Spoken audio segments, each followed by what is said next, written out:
ونصلي على رسوله الكريم اما بعد فاعوذ باللہ من الشیطان الرجیم بسم اللہ الرحمن الرحیم۔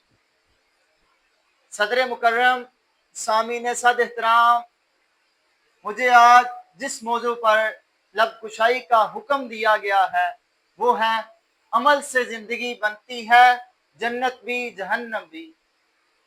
زندگی جہد مسلسل کا نام ہے، جمود موت کا دوسرا روپ ہے۔ کائنات کی ہر شے حرکت میں ہے، سورج، چاند اور ستارے اپنے اپنے مدار میں گردش کر رہے ہیں۔ ایٹم جو بہت چھوٹا ذرہ ہے، یہ الیکٹرون کے اندر مرکزہ کے گرد حرکت کر رہے ہیں۔ راز ہستی حرکت میں ہے، کاروان حیات ذرا رکا تو گردش دوران سے کچل دیا۔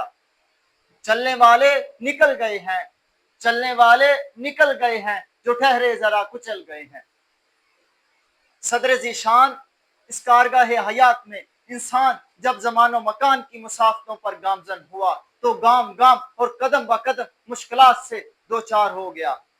کبھی بنجر اور شورا زمین کو زرخیز بنایا، کبھی پتھروں سے شکار کر کے کام و دین کی سبیل پیدا کی، کبھی نوح علیہ السلام کے لیے کشتی بنائی اور احرام مصر تراشے، کبھی ابراہیم خلیل اللہ کے روپ میں خانہ کعبہ کی تعمیر میں مصروف نظر آیا، کبھی نبی آخر الزمان بن کر پیٹ پر پتھر باندھے اور خندق کھودی۔ اے ذوق و شوق محنت انسان ادھر بھی دیکھ، اے ذوق و شوق محنت انسان ادھر بھی دیکھ، خدا نے ہم کو خلق کیا ہے تیرے لیے۔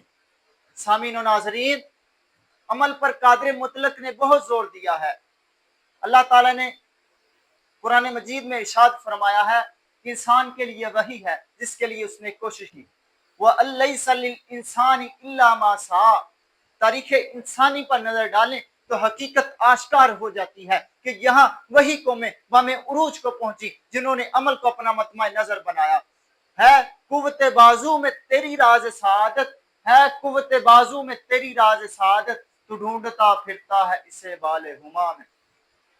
جناب صدر، تاریخ عالم سے یہ بات روز روشن کی طرح آیا ہے کہ حضرت انسان نے کبھی رمجم کے ترنم سے، کبھی نعرہ بہار سے اور کبھی شفق کی سرخی سے اس کائنات میں رنگ بھرے۔ گویا انسان نے اپنے زور بازو اور مسلسل جد و جہد سے سنگلاخ چٹانوں کو چیرا، سمندروں میں غوطہ زن ہوا، کبھی آسمان کی رفتوں میں محو پرواز رہا، دریاؤں کا رخ موڑ کر صحراؤں کو گلزاروں اور سبزہ زاروں میں تبدیل کر دیا۔ بن محنت کچھ ہاتھ نہ آئے، ہاتھ آئے ناداری، بن محنت کچھ ہاتھ نہ آئے، ہاتھ آئے ناداری، محنت ایسا جادو جس سے ریت بنے پھلواری۔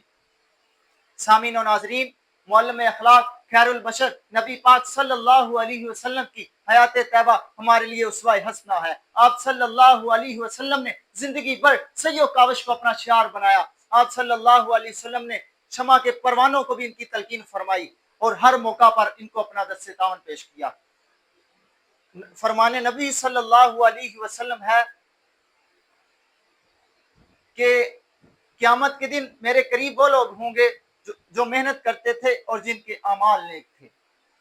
جناب صدر، دور حاضر میں ہمارے گرد و پیش میں جو ترقی کا عمل جاری و ساری ہے، یہ سب انسانی محنت ہی کا ثمرہ ہے۔